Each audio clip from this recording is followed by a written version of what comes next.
The champagne bottle sat on my kitchen counter, 2 glasses beside it, both still wet with lipstick marks that weren't mine. One was red. One was pink. I stood in the doorway of my own home, suitcase still in hand, staring at the scene before me like I was watching a movie I hadn't paid to see. Derek was laughing.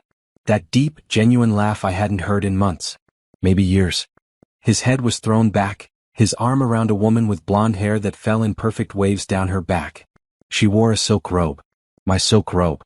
The expensive one I'd bought myself last Christmas because Derek said we needed to save money. They hadn't heard me come in. The door had been unlocked, which should have been my first warning.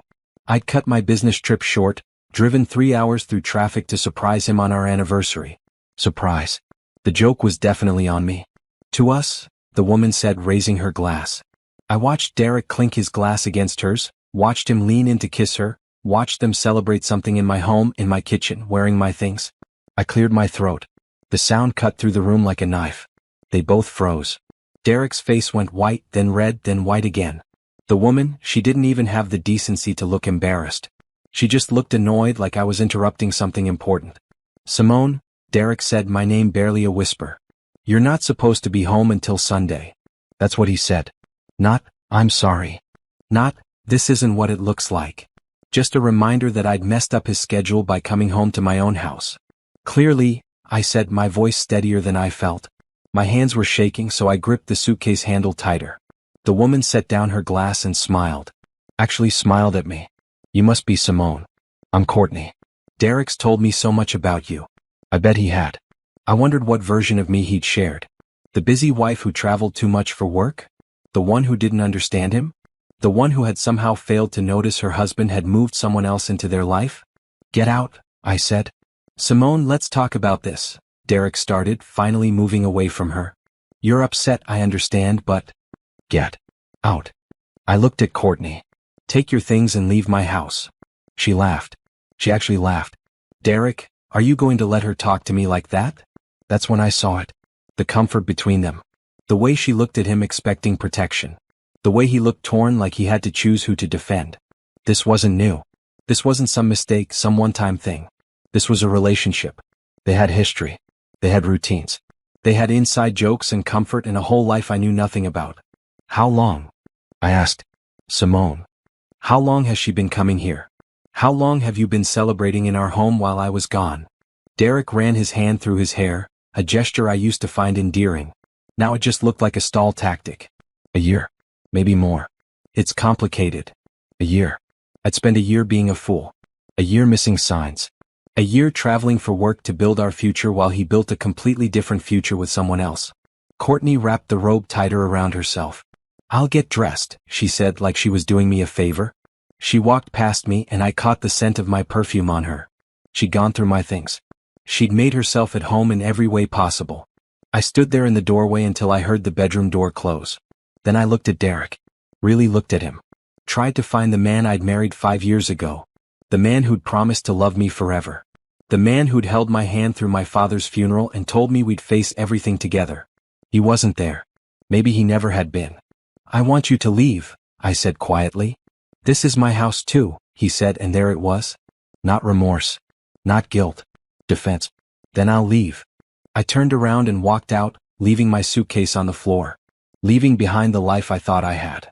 Leaving behind the anniversary dinner I'd never get to cook. Leaving behind the gift I'd bought him, still wrapped in silver paper in the bottom of my bag. I got in my car and drove. I didn't know where I was going. I just needed to move, to do something other than stand there in shock. My phone rang. Derek. I declined the call. It rang again. I turned it off. I ended up at a hotel downtown, the nice one near the convention center where my company held conferences. The woman at the front desk took one look at me and asked if I was okay. I must have looked as broken as I felt. Just need a room for the night, I said. She gave me a room on the top floor, away from the noise. I thanked her and took the elevator up, watching the numbers climb while my heart sank lower with each floor. Inside the room I sat on the bed and stared at the wall. The shock was wearing off, replaced by something worse. Anger. Hurt. Betrayal. But underneath it all was something else. A tiny voice asking questions I didn't want to answer. When had I last really looked at Derek? When had I last asked him about his day and actually listened to the answer? When had we last laughed together the way he'd been laughing with her? No. I stopped that train of thought immediately. This wasn't my fault. I hadn't cheated. I hadn't brought someone else into our marriage.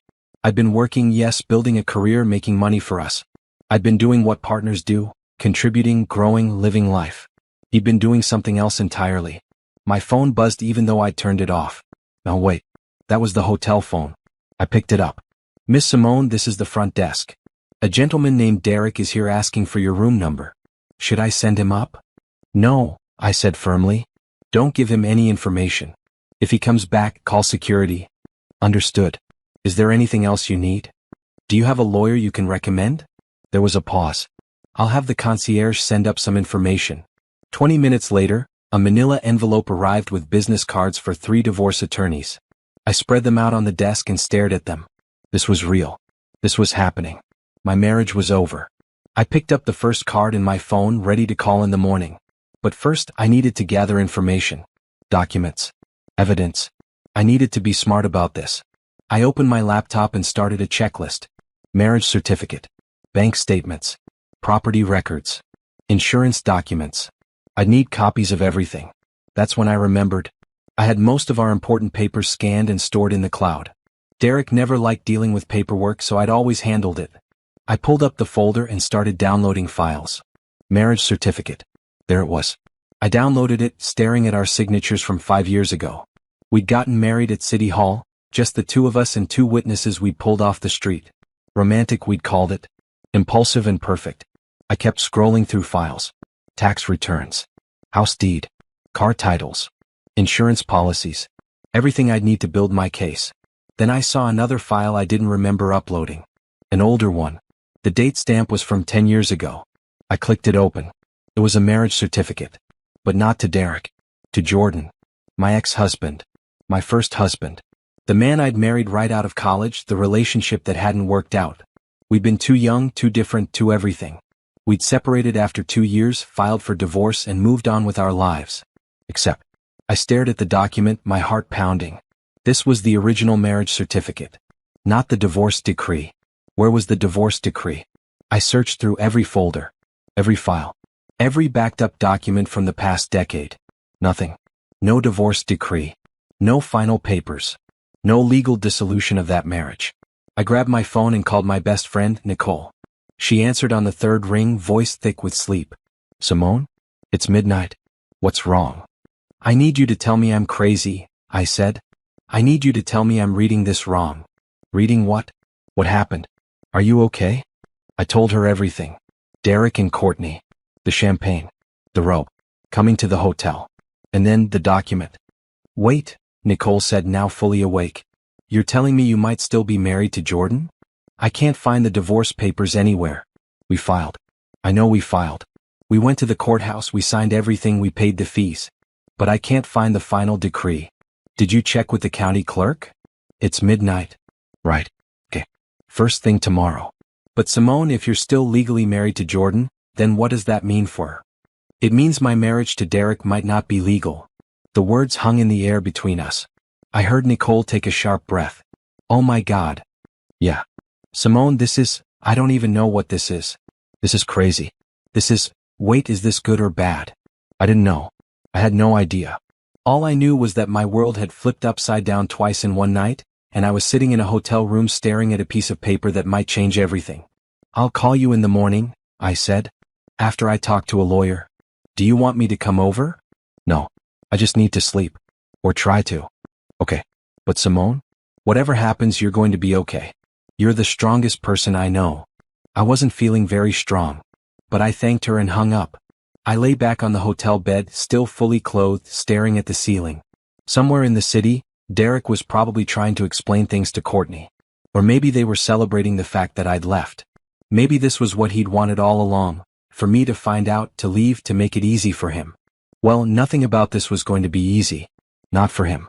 Because if I was still legally married to Jordan, then Derek had been living a lie. And Courtney? She'd been the other woman in a marriage that didn't even exist. For the first time since I'd walked into my kitchen and seen that champagne bottle, I smiled. This was going to get interesting. Morning light came too early and too bright through the hotel curtains. I'd barely slept, my mind spinning through memories, trying to remember the divorce process from a decade ago. Jordan and I had been so young. I was 22, he was 24. We'd gotten married in a burst of college romance, convinced we'd figured out life. We hadn't. The marriage lasted 2 years before we both admitted it wasn't working. We wanted different things. He wanted to travel and build his architecture career. I wanted stability and to climb the corporate ladder. We loved each other, but we weren't in love anymore. The divorce had been amicable. Easy even, or so I thought. I called the county clerk's office the moment they opened at 8. The woman who answered sounded bored until I explained what I needed. You're looking for a divorce decree from 10 years ago? Yes. The case number should be in the system. I heard typing. A long pause. More typing. Ma'am, I'm showing a divorce petition filed 10 years ago, but no final decree. The case shows as incomplete. My stomach dropped. What does that mean? It means the petition was filed but never finalized. Sometimes people file and then reconcile, or they miss a court date, or paperwork doesn't get submitted. Without the final decree, the divorce wasn't legally completed. So I'm still married. To your first husband, yes. Technically. I thanked her and hung up, my hands shaking. This wasn't a mistake. This wasn't something I could fix with a phone call. I was legally married to a man I hadn't spoken to in 10 years. Which meant every year of my life with Derek had been built on a foundation that didn't exist. I called the first lawyer on the list the hotel had given me. The receptionist put me through immediately when I explained the situation. This is complicated, Attorney Patricia Holmes said after I laid out the whole story. But not impossible. First, we need to contact Jordan and complete the divorce that should have been finalized years ago.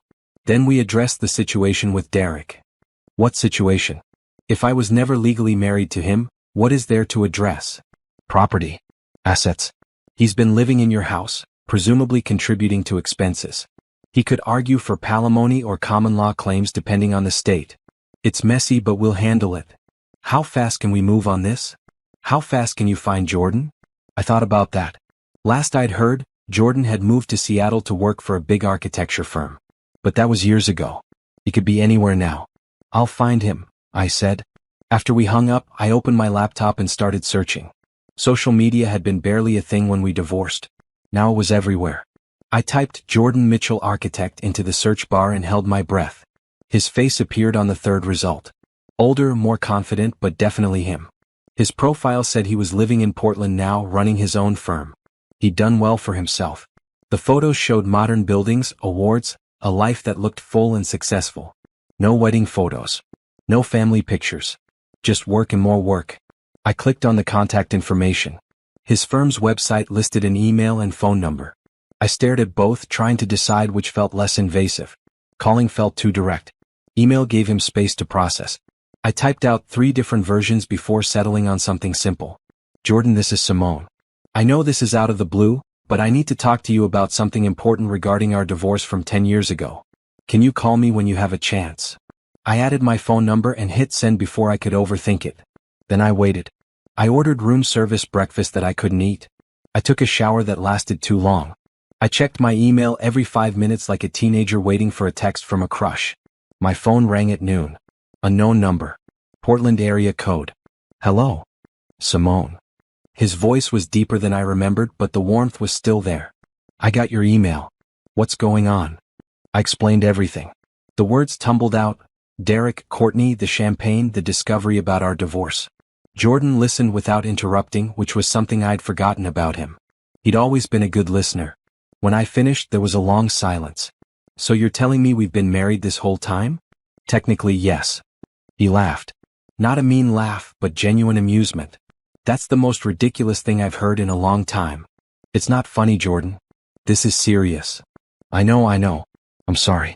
It's just, we spent 2 years trying to make that marriage work, and now we find out we've been accidentally married for 8 more years. There's some irony there. Despite everything, I felt my lips twitch. I guess so. Okay, he said, his voice shifting to business mode. What do you need from me? I need to finalize our divorce. My lawyer says it should be straightforward since we already filed the petition. We just need to complete the paperwork we should have finished back then. All right. I can work with that. Do you need me to fly out there? Would you? Simone, I'm not going to leave you hanging with this mess. Besides, I'm curious about this Derek guy who thought he was married to my wife. Ex-wife. Soon to be ex-wife. Technically, right now, you're just my wife. The way he said it sent a strange feeling through me. Not bad exactly. Just strange. Can you come next week? I asked. I can come this weekend.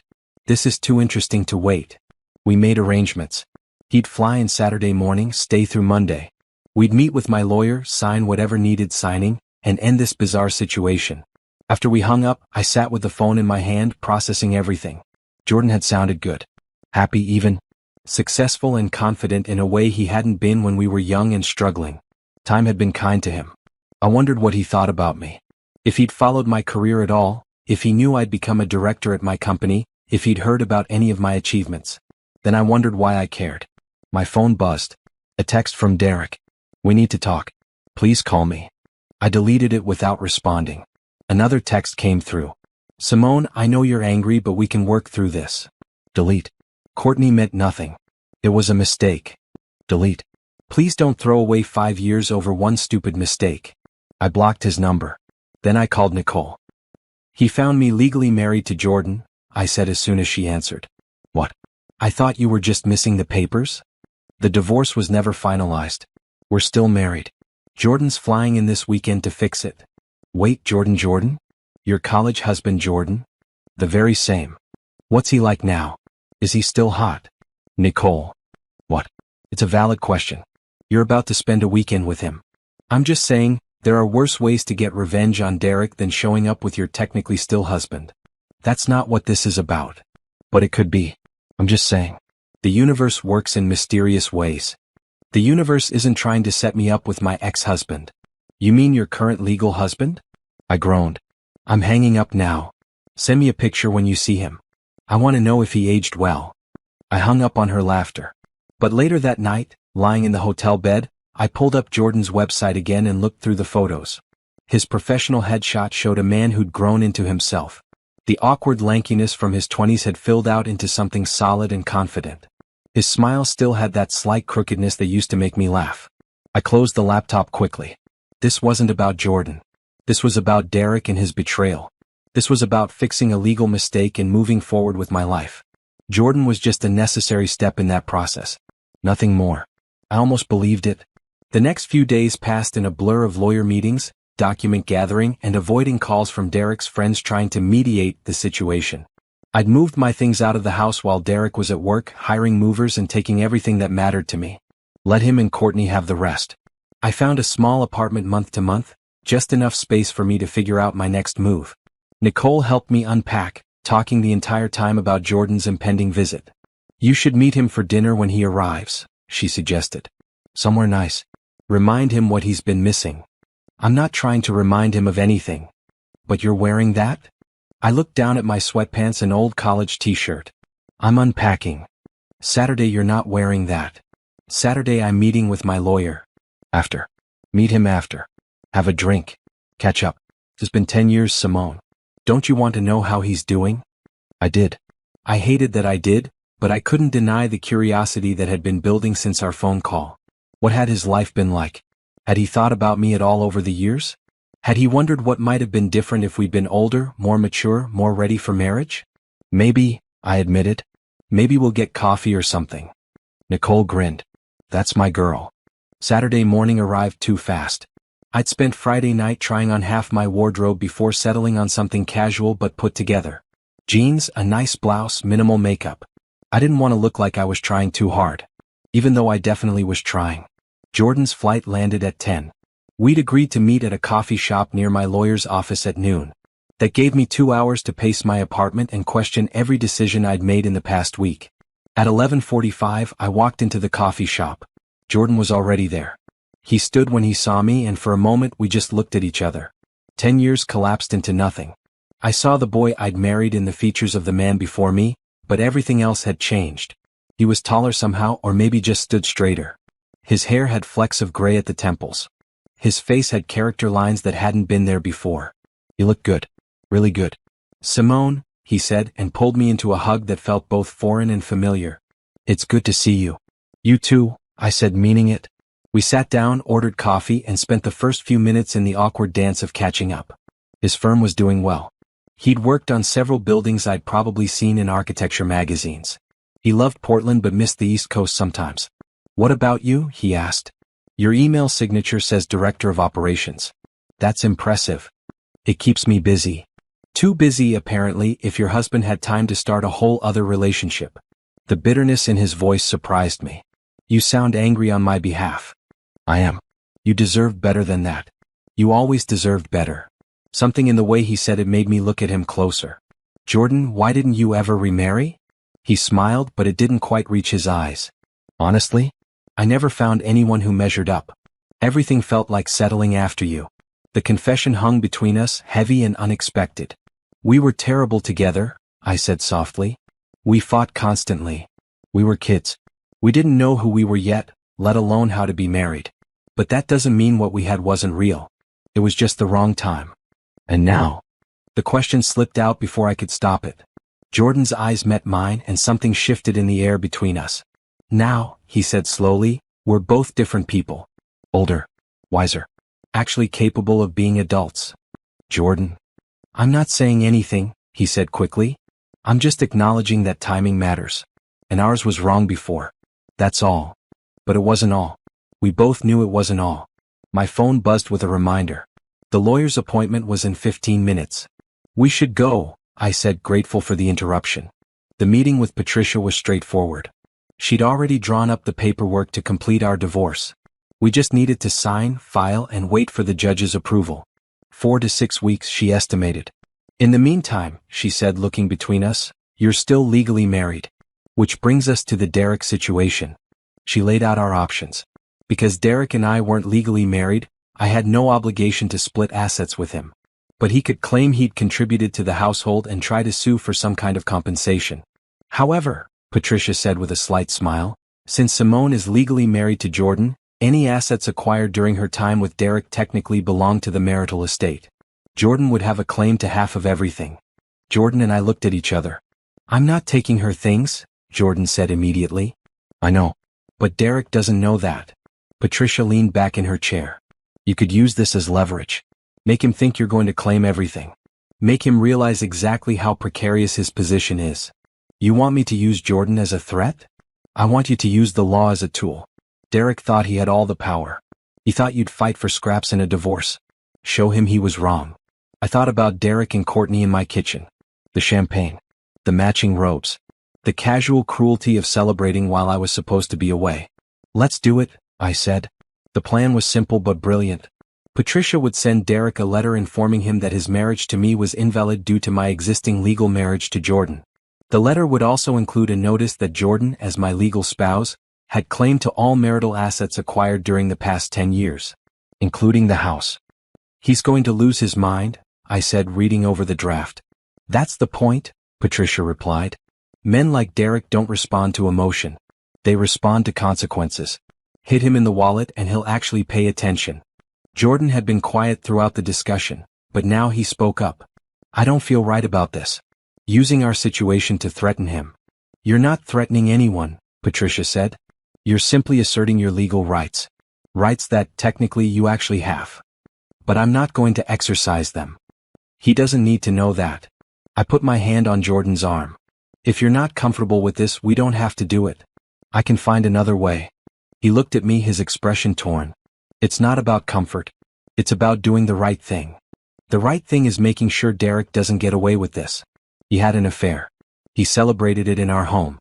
He's probably convinced Courtney that they'll move in together once I'm gone, that they'll have this perfect life. Let him sweat a little. Let him realize there are consequences for his actions. Jordan was quiet for a long moment. Then he nodded. Okay. But I want to be here when he gets the letter. I want to see his face. That's how we ended up staking out my old house 3 days later. Patricia had sent the letter via courier to ensure Derek would be home to sign for it. We sat in Jordan's rental car down the street, watching the front door like a pair of detectives. This feels ridiculous, I said. This is ridiculous. But I'm not going to lie, I'm enjoying it. I laughed, surprising myself. When had I last laughed? Not the polite chuckles I gave in business meetings, but real laughter? Tell me about Portland, I said while we waited. Jordan described his life there, the coffee shop culture, the hiking trails, the way the city felt both small and vibrant. He talked about his firm, how they focused on sustainable architecture, buildings that worked with the environment instead of against it. You're happy there, I observed. I am. but I miss having someone to share it with. Coming home to an empty apartment gets old after a while. You could date. I do date. I just don't find anyone worth keeping. That's a terrible way to think about relationships. Is it? You kept Derek. The words stung because they were true. I had kept Derek even when things felt off, even when he pulled away, even when my gut told me something was wrong. I'd kept him because I'd convinced myself that marriage meant working through problems, not running from them. But there was a difference between working through problems and ignoring red flags. I was stupid, I said quietly. No. You were trusting. There's a difference. A courier van pulled up to the house. Jordan and I both sat up straighter. The driver walked to the door, rang the bell, waited. Derek answered, signed the electronic pad, and took the envelope. We watched him close the door. How long do you think it'll take him to read it? Jordan asked. Knowing Derek? He probably set it aside to read later. He never deals with mail right away. We waited 15 minutes. Then 30. Just when I was about to suggest we leave, the front door flew open. Derek stood on the porch, letter in hand, looking around wildly. He pulled out his phone and started dialing.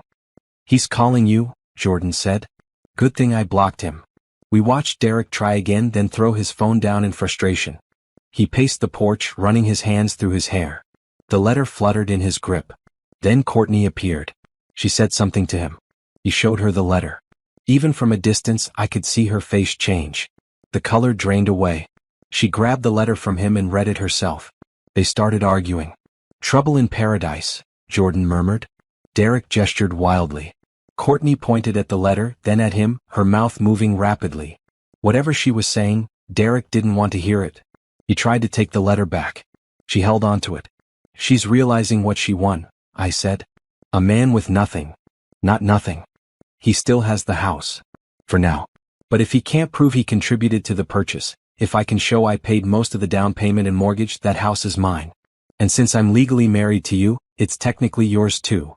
I don't want a house in a city I don't live in. But he doesn't know that. Courtney threw the letter at Derek and went inside, slamming the door. Derek stood there alone, looking lost and furious and small. I felt something shift in my chest. Not pity exactly. More like finality. This was the man I'd thought I'd spend my life with. This was the person I'd trusted with my heart, my home, my future. And he was just a stranger now. A stranger who'd made bad choices and was finally facing the consequences. I'm ready to go, I said. Jordan started the car. As we pulled away, I looked back one more time. Derek was still standing on the porch, the letter at his feet, looking at his phone. Looking for a way out. He wouldn't find one. We drove back to my apartment in comfortable silence. When Jordan parked, I expected him to say goodbye, to head back to his hotel. Instead, he turned to me. Can I ask you something? Sure. Do you regret it? Our marriage? I thought about it. Really thought about it. No. We weren't right for each other then, but we weren't wrong either. We were just young. Do you regret it? Not even a little. You taught me what I wanted in a partner. What mattered and what didn't. Every relationship after you, I knew what I was looking for because I'd had it once, even if the timing was off. What were you looking for? Someone who challenged me. Who had her own dreams and didn't just latch onto mine. Someone smart and driven and funny. Someone who could be soft and strong at the same time. He was describing me. Or the me I used to be. The me I'd been before Derek slowly convinced me to be smaller, quieter, more accommodating. I don't know if I'm that person anymore, I admitted. Yes, you are. You're sitting here planning revenge on your fake husband with your real husband. You're stronger than you think. I laughed, but it came out shaky. This is the weirdest situation. Completely insane, he agreed. But also kind of perfect? How is any of this perfect? Because we get a second chance to do the ending right. Last time we just drifted apart and filed papers. We never got closure. Now we can finish it properly as friends. As people who actually care about each other's happiness. Is that what we're doing? Becoming friends. Jordan smiled. I hope so. Unless you don't want that. I do, I said and realized I meant it. I missed you, Jordan. I didn't let myself think about it, but I missed having you in my life. Then I'm not going anywhere. Well, I'm going back to Portland eventually. But I'll be around until this is sorted out. And after, if you want, we can stay in touch. Actually stay in touch this time. I'd like that. We sat there in the car, evening settling around us, and it felt like something was healing. Something I hadn't even realized was broken. My phone rang. Nicole. Tell me everything, she demanded when I answered. Did he get the letter? What happened? Is Jordan still there? Yes, Derek freaked out, and yes. Put me on speaker. I want to hear from Jordan himself. I rolled my eyes but switched to speaker. Jordan, this is my best friend Nicole. Nicole Jordan. The legal husband, Nicole said cheerfully. I've heard a lot about you. Mostly from 10 years ago, but some recent stuff too. All good things, I hope? Mostly.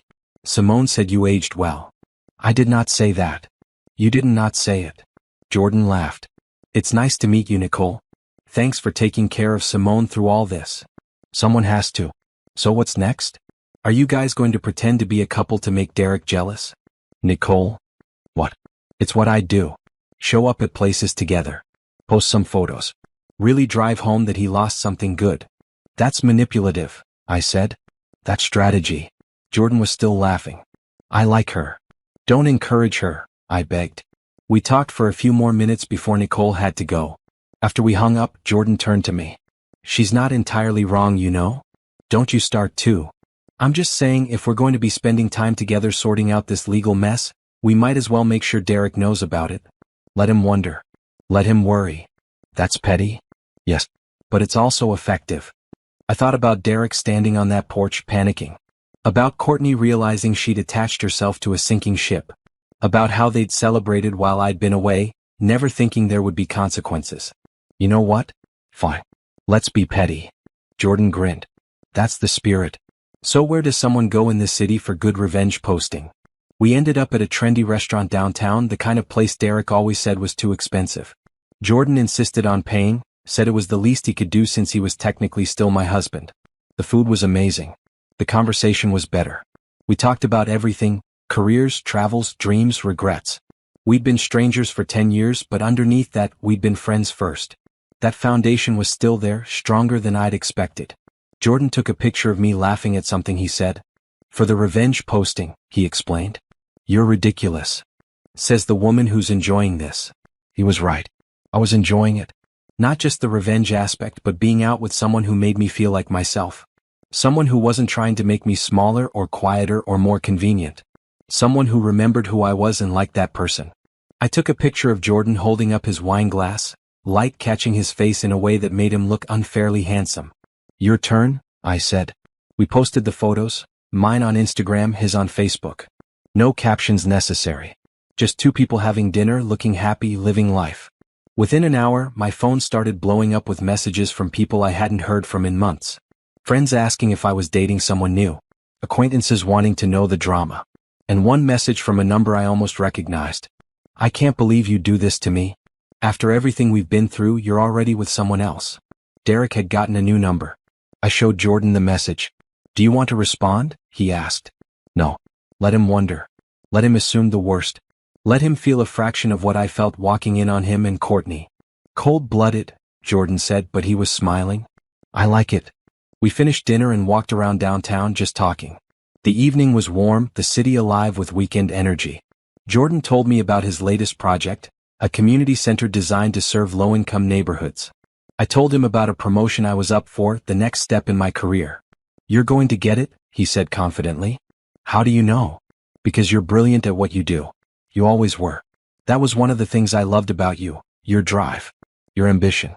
You knew where you were going and you weren't afraid to work for it. Derek hated that about me. Then Derek was an idiot. We ended up at a park overlooking the river. The city lights reflected on the water, creating patterns that shifted with each ripple. Thank you, I said quietly. For what? For flying out here. For helping with all this. For making me feel less pathetic about the whole situation. Simone, you're not pathetic. You're the opposite of pathetic. You found out your husband was cheating and instead of falling apart, you're dismantling his entire world. That's not pathetic. That's powerful. I found out accidentally.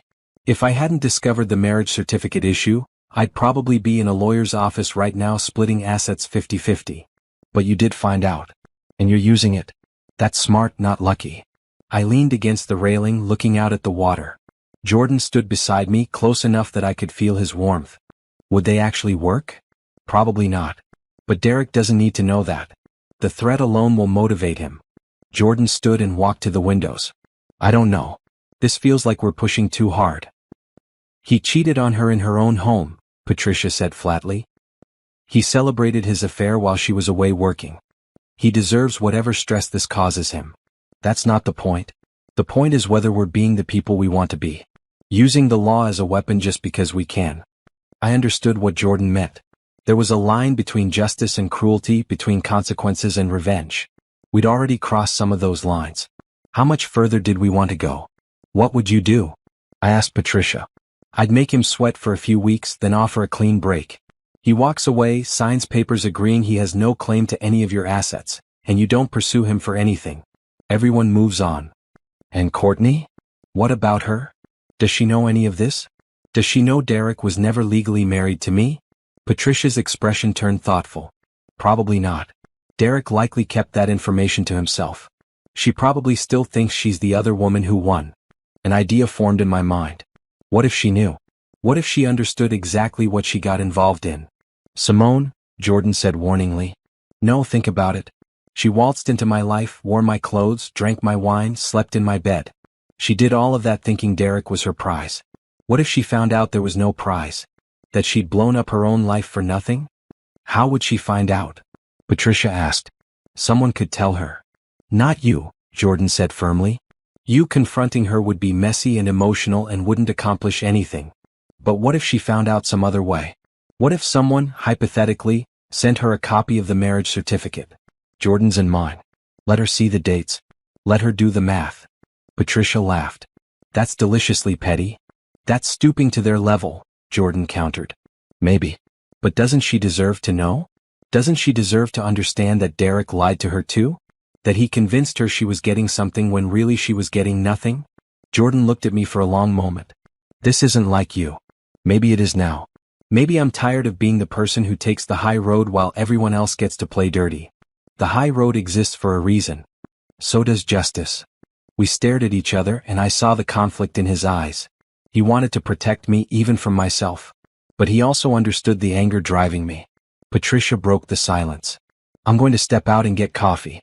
When I come back, we'll discuss how to move forward. Whatever you two decide, I'll support. She left, closing the door quietly behind her. Jordan sat back down. Talk to me. Really talk to me. What's this about? I took a deep breath. It's about feeling powerless. I did everything right.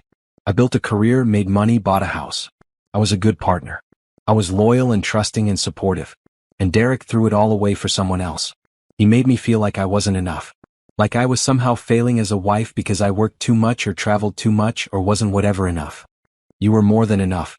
He was the problem. But I didn't know that. I spent months thinking it was my fault. Wondering what I could have done differently. If I'd been home more, paid attention more, been better somehow, maybe he wouldn't have strayed. That's not how it works. I know that now. But I didn't then.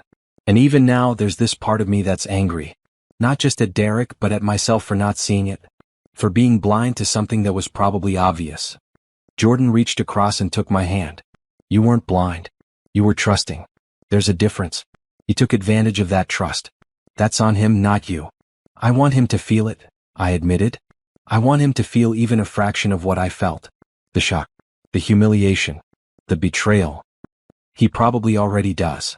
Not enough. Not yet. Jordan was quiet for a moment. If I agree to this, to letting Courtney know the truth, will it actually make you feel better? Or will it just be empty calories? Satisfying in the moment but meaningless after. I thought about it. Really thought about it. What did I want? Justice? Revenge? Both? I don't know, I admitted. Maybe I just want them to face the truth. Derek lied to me but he also lied to her. She deserves to know what she's actually getting into. Okay. But if we do this, we do it smart. Not emotional.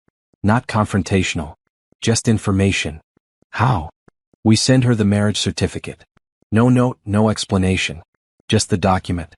Let her figure it out. Let her ask Derek questions. Let them deal with the fallout together. It was less dramatic than what I'd imagined. But it was also cleaner. Less about revenge and more about truth. Okay, I said. Let's do that. Patricia returned with 3 coffees. We explained our decision. She nodded thoughtfully. I can arrange for the document to be sent through official channels so it looks like a legal notification rather than personal revenge. She'll receive it but she won't know it came from you. Perfect. We spent the next hour going over strategy. Patricia would send Derek a formal letter outlining his lack of claim to any assets, along with a timeline for him to vacate the house.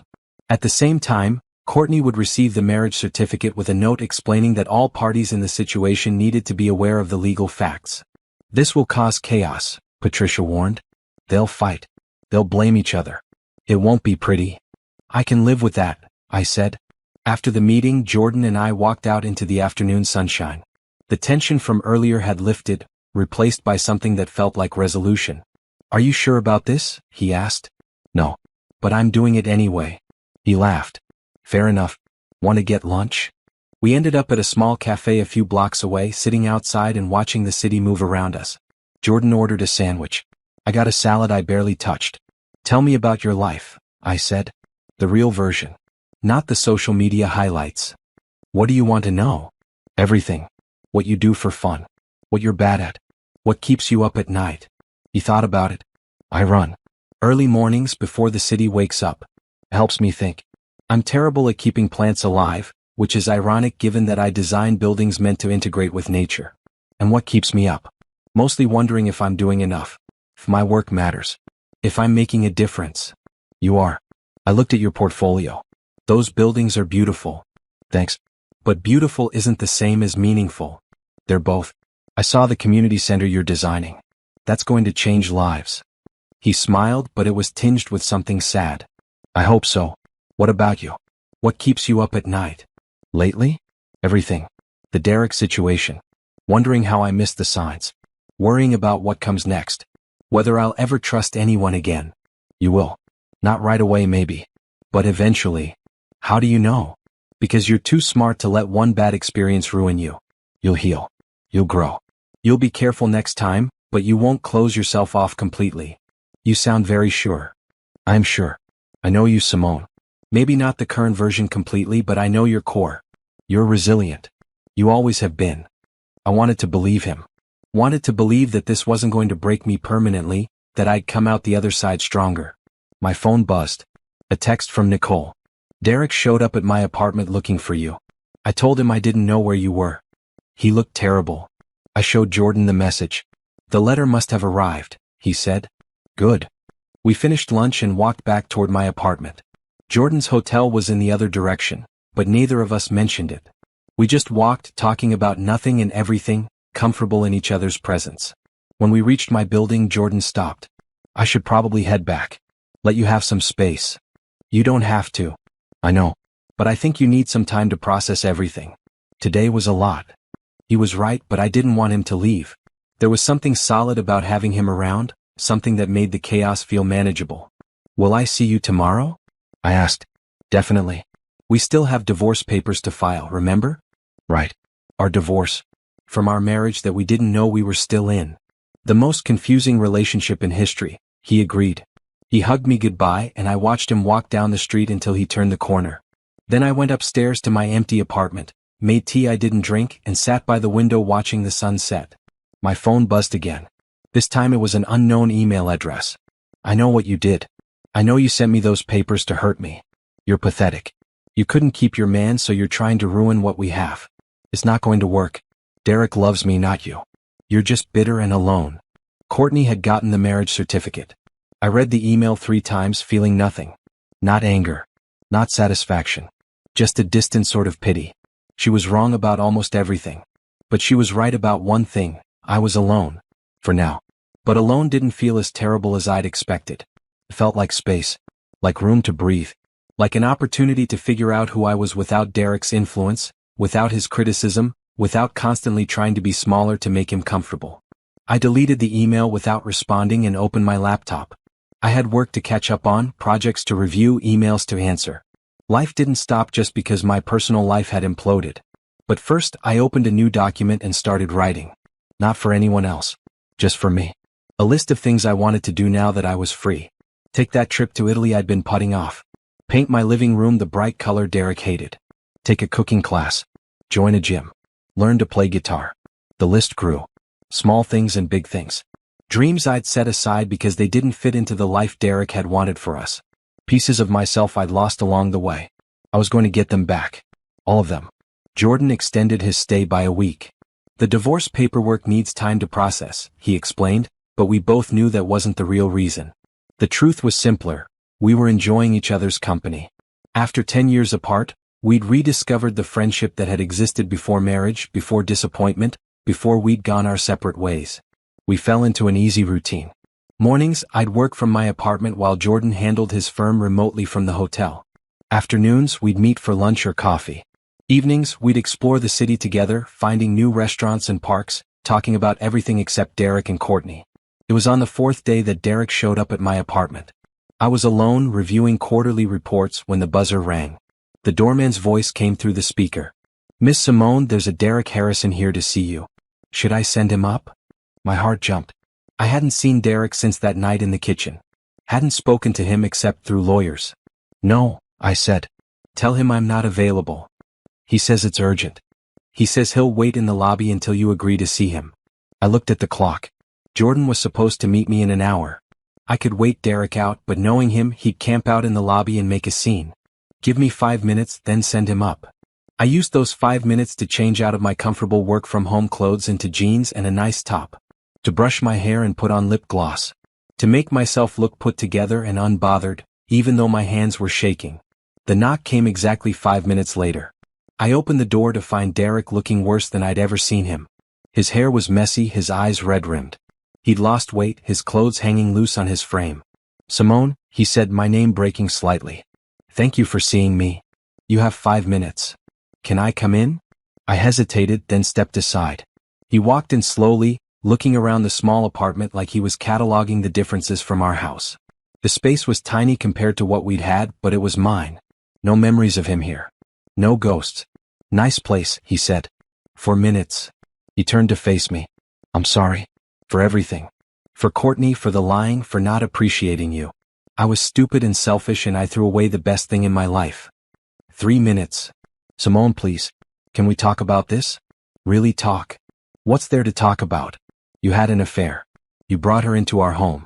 You celebrated with her. Those are facts, not topics for discussion." "I know. But I want to explain." "I don't care about your explanations. I don't care why you did it or what you were thinking or how it happened. All I care about is that it did happen and now we're done. We don't have to be done. We can work through this." I stared at him. "Are you serious right now? You cheated on me. You lied to me for at least a year. You're still with Courtney for all I know. And you want me to what? Forgive you? Take you back?" "I ended things with Courtney. Good for you. I ended them because I realized what I lost. You're smart and successful and you always pushed me to be better. Courtney she just wanted to be taken care of. She didn't challenge me. She didn't make me think. So you're saying you cheated because your mistress wasn't challenging enough? That's your defense." "No, I'm saying I made a mistake. A huge, terrible mistake. And I want a chance to fix it." 2 minutes. "Simone. Here's the thing, Derek. Even if I wanted to forgive you, which I don't, we can't work through this. We were never married. So there's nothing to fix. We're just two people who lived together and now don't." "That's not true. We had 5 years together. That means something." It meant something.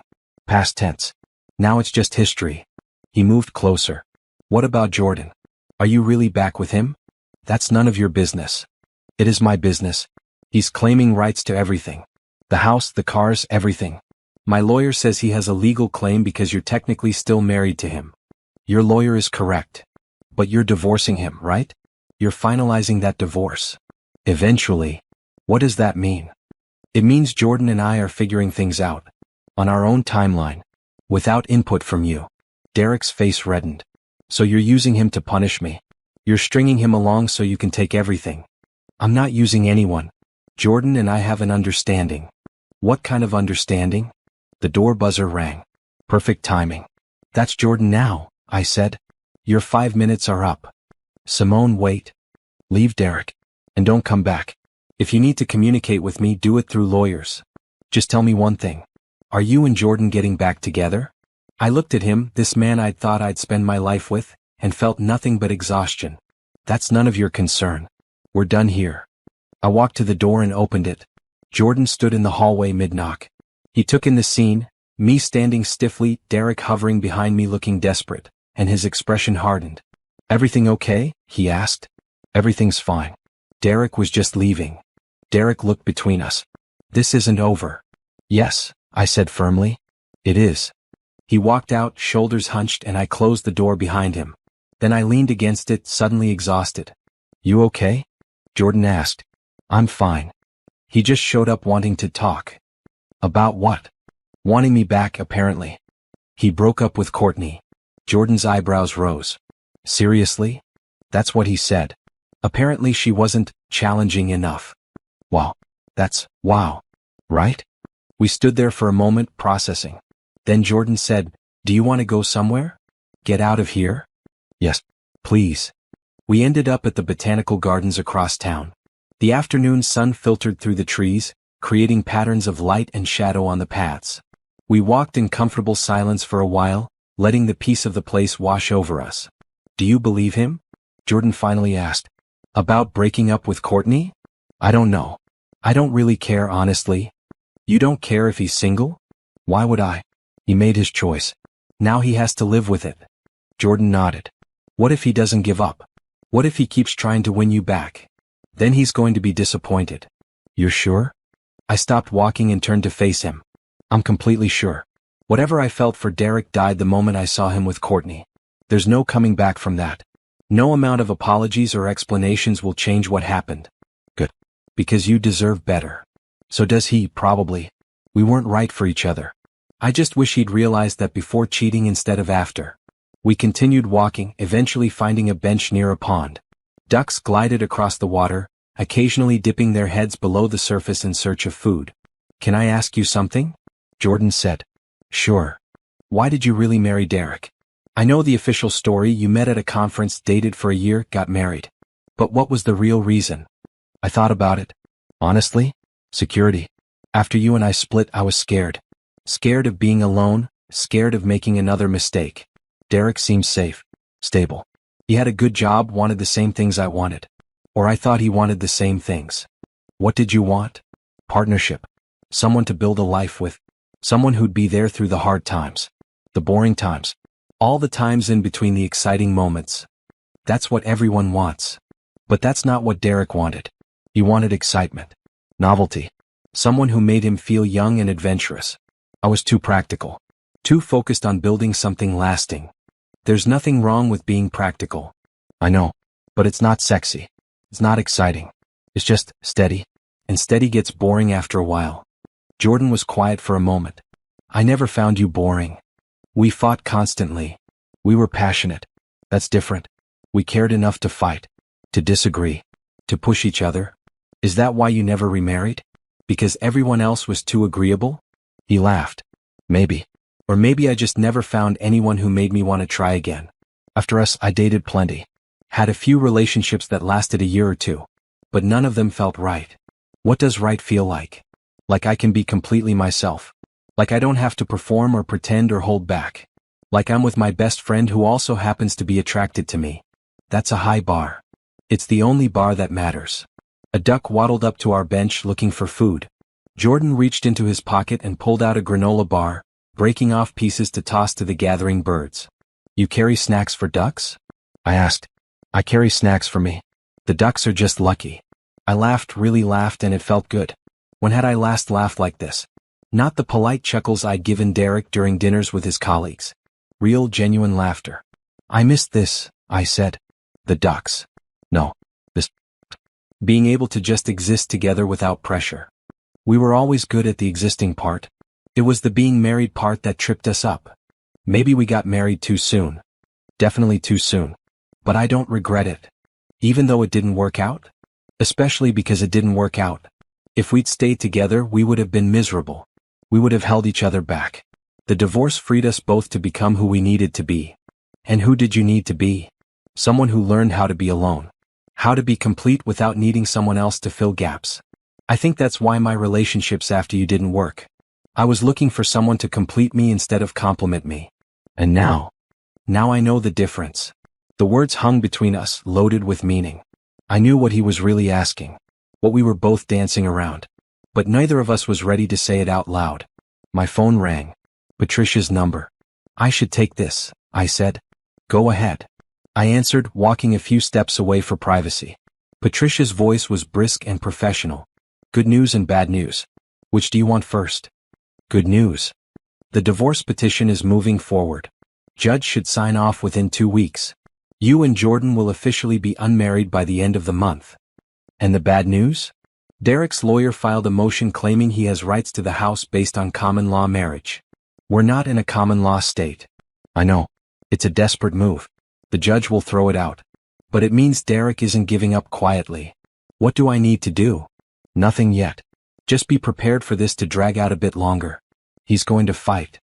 After we hung up, I walked back to Jordan and explained the situation. He listened carefully, his expression thoughtful. He's scared, Jordan said. He's realizing what he lost and he's panicking. Should I feel bad about that? Do you? No. Then don't. He made his choices. Now he's living with the consequences. We stayed at the gardens until closing, talking about everything and nothing. When we finally left, the sun was setting, painting the sky in shades of orange and pink. Jordan walked me back to my apartment. At the door, he hesitated. Can I tell you something? Always. These past few days spending time with you again, it's been the best week I've had in years. Maybe the best since our divorce. My heart skipped. Jordan. I'm not saying anything. I'm not asking anything. I just wanted you to know. Because tomorrow I need to go back to Portland for a few days to handle some things at the firm. And I wanted you to know before I left. You're coming back though, right? If you want me to. I want you to. He smiled, that crooked smile that had made me fall for him the first time. Then I'll be back. Friday.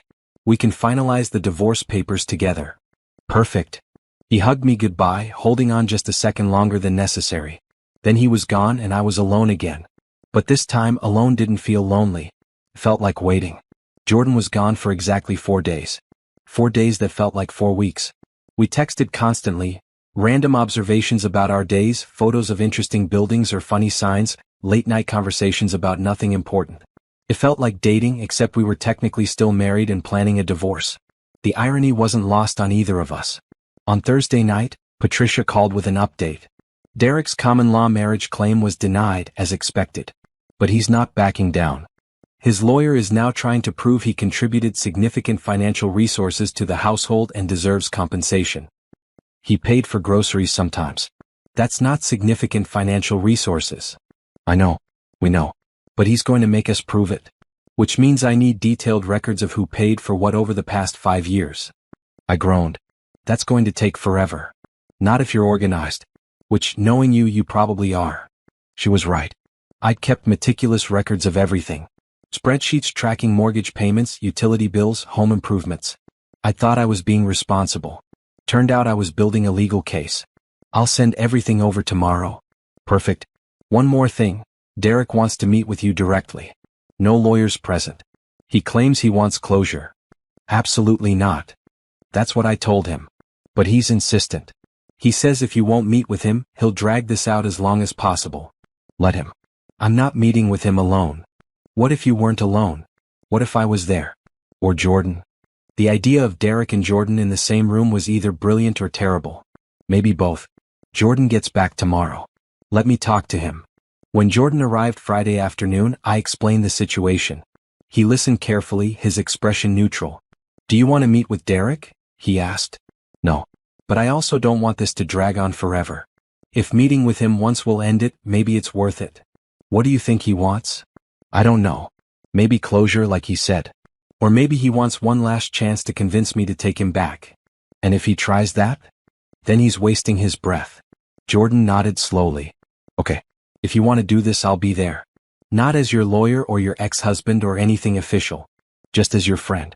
Someone on your side. Thank you. We arranged the meeting for Sunday afternoon at a neutral location, a conference room Patricia rented by the hour. Derek's lawyer would be present, as would Patricia. Jordan would come as my support system. When Sunday arrived, I spent an hour getting ready. Not because I wanted to impress Derek, but because I wanted to feel strong, powerful, in control. I chose a navy blue dress, professional but confident. Simple jewelry. Hair pulled back in a neat bun. Jordan met me at my apartment. He wore a suit, looking every inch the successful architect he'd become. When he saw me, he smiled. You look ready for battle. That's the idea. The conference room was sterile and impersonal, White walls, a long table, uncomfortable chairs. Derek and his lawyer were already there when we arrived. Derek stood when we entered, his eyes going wide when he saw Jordan. What is he doing here? Supporting me, I said calmly, taking a seat. Jordan sat beside me, close enough that our arms almost touched. Patricia sat on my other side, spreading documents across the table with practiced efficiency. Shall we begin? Derek's lawyer, a thin man with wire-rimmed glasses, cleared his throat. My client has requested this meeting to discuss an amicable resolution to this situation. I'm listening, I said. Derek leaned forward. Simone, I know I messed up. I know I hurt you. But we had 5 years together. That has to count for something. It counted for something. Past tense. I'm asking you to be reasonable. I put time and money into that house. I helped with repairs, renovations, bills. I deserve some compensation for that. You lived there rent-free, Patricia interjected. Any money you spent was in lieu of paying rent. That's not how it worked. We were partners. We shared expenses. No, I said quietly. I paid the mortgage. I paid for the renovations. I paid for almost everything. You contributed occasionally, sure. But you also told me we needed to save money while you were taking Courtney out to expensive dinners. Derek's face reddened. That's not fair. None of this is fair, Derek. But facts are facts. I have records of every payment I made on that house. Do you? He looked at his lawyer, who shifted uncomfortably. We're prepared to prove contributions, the lawyer said, but his tone lacked confidence. Then prove them, Patricia said. Because so far all we have is speculation and hurt feelings. This is ridiculous, Derek said, standing up. Simone, tell them. Tell them we were partners. Tell them it wasn't just you. Sit down, Derek, I said, my voice steady. And listen carefully because I'm only going to say this once. You were never my partner. A partner doesn't lie. A partner doesn't cheat. A partner doesn't bring someone else into the home you built together. You were my boyfriend. Then you were my roommate. Then you were nothing. Those are the facts. We were married. No, we weren't. I was married to Jordan. You and I just lived together and pretended. That's a technicality. That's the law. Derek looked at Jordan. And you're okay with this? You're okay with helping her destroy me? Jordan's voice was calm but firm. I'm okay with making sure Simone gets what she's legally entitled to. Which is everything, since you have no claim to any of it. You barely know her anymore. You've been divorced for 10 years. Actually, we've been married for 10 years. Just didn't realize it. You can't, Derek sputtered, looking between us. Are you two back together? That's none of your business, I said. It is my business. If you're using him to punish me, I'm not using anyone. But even if I were, what right would you have to complain? You used Courtney to cheat on me. You used me to maintain a lifestyle you couldn't afford on your own. Don't talk to me about using people. The room fell silent. Derek's lawyer whispered something to him. Derek shook his head violently. I'm not giving up that easily, Derek said. Then enjoy the legal battle, Patricia said. Because I promise you, you won't win. And the longer this drags on, the more it's going to cost you. In money, in time, in dignity. Is that really what you want? Derek stared at the table. When he finally spoke, his voice was small. I just want what's fair. Fair would have been you not cheating, I said. Fair would have been you being honest about what you wanted instead of lying for a year. Fair would have been a lot of things that didn't happen. So now we deal with reality instead. What do you want from me? I looked at Patricia, who slid a document across the table. Sign this, I said. It states that you have no claim to any assets we acquired during our relationship. That you'll vacate the house within 30 days. That you'll never contact me again for any reason. Sign it and this ends. And if I don't? Then we go to court. And you lose. And it costs you 10 times what you're hoping to get out of this. His lawyer picked up the document and read it carefully. After a moment, he whispered to Derek again. Derek's shoulders slumped. Fine, he said. Where do I sign? Patricia produced a pen. Derek signed 3 copies of the agreement, each page witnessed by both lawyers. When he finished, he looked up at me one last time. I really did love you, he said. No, I said softly. You loved the idea of me. You loved having someone successful to show off. Someone who took care of things so you didn't have to. But you didn't love me. Because if you had, you never would have done what you did. You didn't have an answer for that. The meeting ended. Derek and his lawyer left first. I sat at the table, feeling the weight of the past months finally lift. It's over, Patricia said. He can't come back from this. You're free. Free. The word should have felt triumphant. Instead it felt quiet. Peaceful. Jordan put his hand over mine. You okay? I think so. It's just surreal. A few weeks ago I thought I was married. Now I'm finding out I never was, and also that I still am, just to someone else.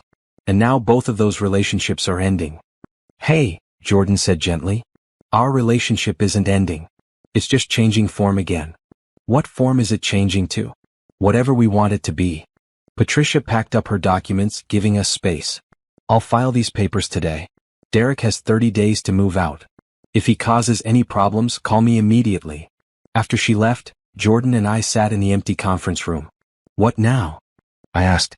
Now you take back your house. Change the locks. Paint the walls. Make it yours again. Will you help me? With what? All of it. I don't want to go back there alone. Not yet. Not until it feels different. Then I'll help. We can start this weekend if you want.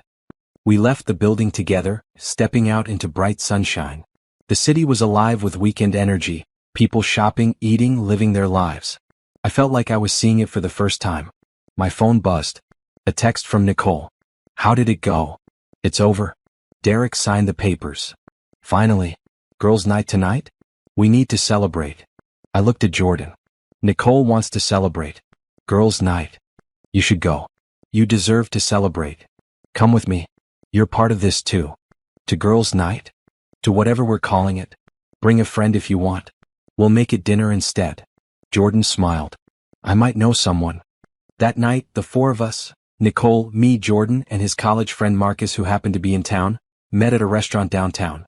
Nicole interrogated Jordan mercilessly, asking about his firm, his life, his intentions. Jordan took it in stride, answering honestly and making her laugh. Marcus told embarrassing stories about Jordan in college. Nicole countered with embarrassing stories about me. Jordan and I sat across from each other, catching each other's eyes, sharing secret smiles. So what's the story with you two? Marcus finally asked. Nicole says you're divorcing but also kind of not? It's complicated, Jordan said. They're finalizing a divorce from 10 years ago while also maybe falling back in love, Nicole said. It's the most romantic mess I've ever seen. We're not, I started. You are, Nicole interrupted. You text him constantly. You light up when he walks in a room. He rearranged his entire work schedule to stay here. You're falling in love. Just admit it. I looked at Jordan. He looked at me. Neither of us said anything. See, Nicole said triumphantly. Complicated. We stayed at the restaurant until late, talking and laughing, the tension of the past weeks finally dissipating. When we left, Jordan walked me home despite his hotel being in the opposite direction. Nicole's not wrong, you know, he said as we reached my building. About what? About us. Whatever this is. It's something. Is it? You know it is. I did know. Had known since he'd arrived and we'd fallen back into easy friendship. Since we'd spent hours talking, since he'd made me laugh when I thought I'd forgotten how. Jordan, I just got out of a relationship. A fake relationship, but still. I'm not ready for something new. I'm not asking you to be ready. I'm just saying that when you are, I'm here. I'm not going anywhere. What if you meet someone else? What if you go back to Portland and find someone there? Then that's what happens. But right now I'm here. And I'm not looking for anyone else. He kissed my forehead softly, a gesture that felt both innocent and intimate. Then he left and I watched him walk away, my heart doing complicated things in my chest. Inside my apartment, I found a text from him already waiting. Thanks for letting me be part of tonight. And for letting me be part of your life again. Sleep well. I typed and deleted 3 different responses before settling on something simple. Thank you for coming back. For all of it. His response came immediately. Always. I fell asleep that night thinking about second chances and timing and the strange ways life worked out. About how sometimes the person you needed was the person you'd already found and lost and was finding again. About how maybe, just maybe, this time we'd get it right. The divorce papers were filed on Monday.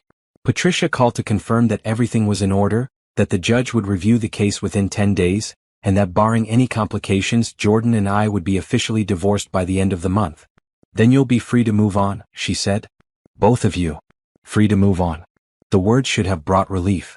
Instead, they brought a strange melancholy I couldn't quite name.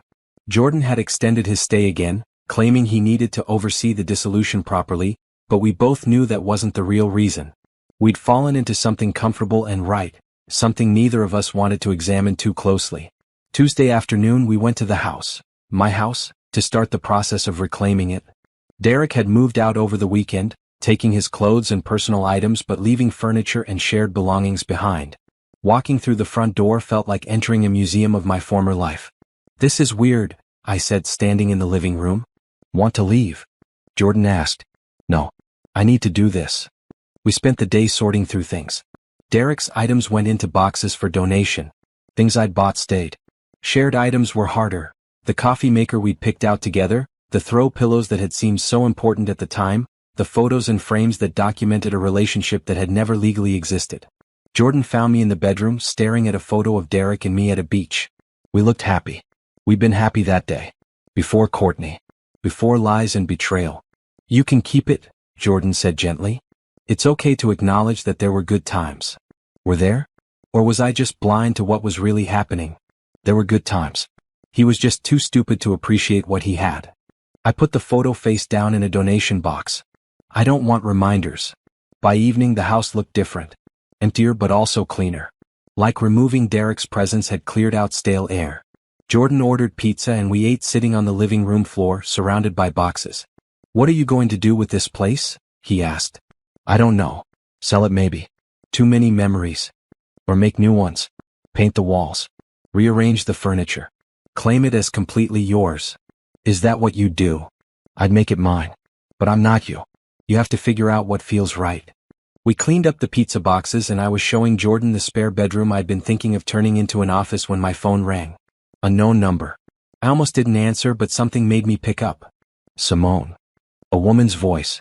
Familiar but strained. "Who is this?" "It's Courtney." I froze.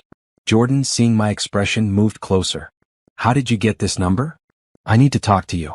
Please don't hang up." "I have nothing to say to you." "I know. But I have things to say to you. Please. Just 5 minutes." Against my better judgment, I said, "Fine. 5 minutes." Jordan mouthed speakerphone, and I nodded, tapping the button.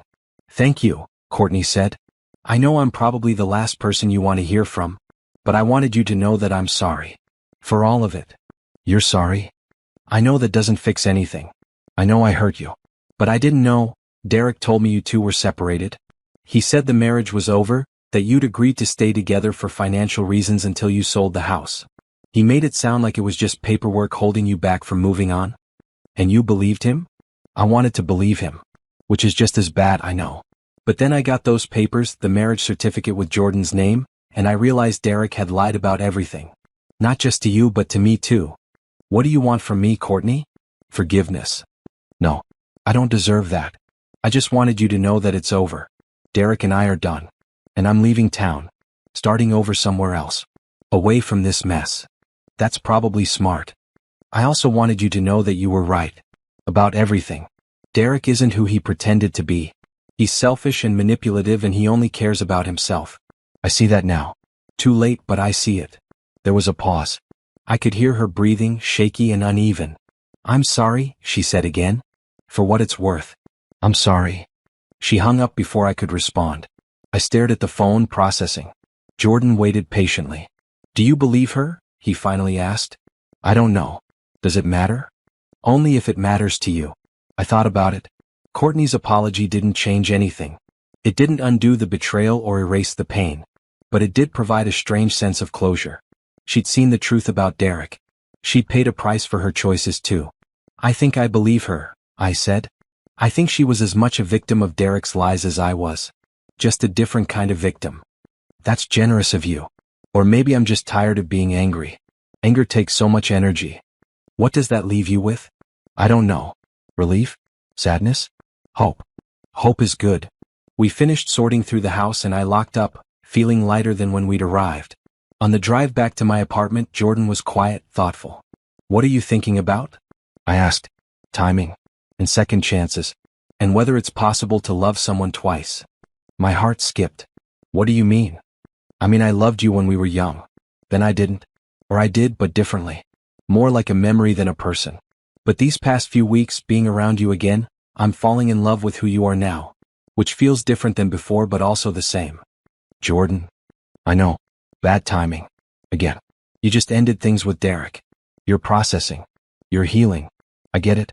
But I needed to say it. Because in 2 weeks we're going to be divorced. And I'll go back to Portland. And this chance will be gone. It doesn't have to be gone. What does that mean? I didn't know. I was feeling so many things. Grief for what I'd lost with Derek, confusion about what I was feeling for Jordan, fear of making another mistake, hope that maybe this time could be different. It means I don't know, I admitted. I care about you. I think I might be falling for you too. But I'm scared. What if we're just caught up in the drama of the situation? What if once everything is settled and normal, we realize it was just circumstances bringing us together? Then we deal with that if it happens. But Simone, this doesn't feel like circumstances to me. It feels like finding something I didn't know I was looking for. After lunch, Jordan and I walked through the city with no destination in mind. It was a beautiful day, warm with a light breeze, perfect for just existing. Our divorce is final next week, Jordan said. I know. And then I should probably go back to Portland. Get back to my real life. I know. Unless you want me to stay. I stopped walking. Jordan, what are we doing? Really? I don't know. But I know I don't want it to stop. But it has to stop eventually. You have a life in Portland. I have a life here. We can't just exist in this bubble forever. Why not? Because that's not reality. Reality is jobs and distance and complicated logistics. So we deal with the logistics. People have long-distance relationships all the time. Do they work? Sometimes. When both people want them to. Do you want this too? He cupped my face in his hands, his eyes serious. More than anything. These weeks with you have been the best of my life. I don't want to go back to Portland and watch it all disappear. I don't want to wonder what might have been if I'd been brave enough to ask for more. And if it doesn't work? If the distance is too hard or we realize we're just caught up in the moment? Then at least we tried. At least we gave it a real shot instead of walking away because we were scared. He kissed me then, soft and sure, and I felt something click into place. Something that had been broken 10 years ago, now healed differently but stronger.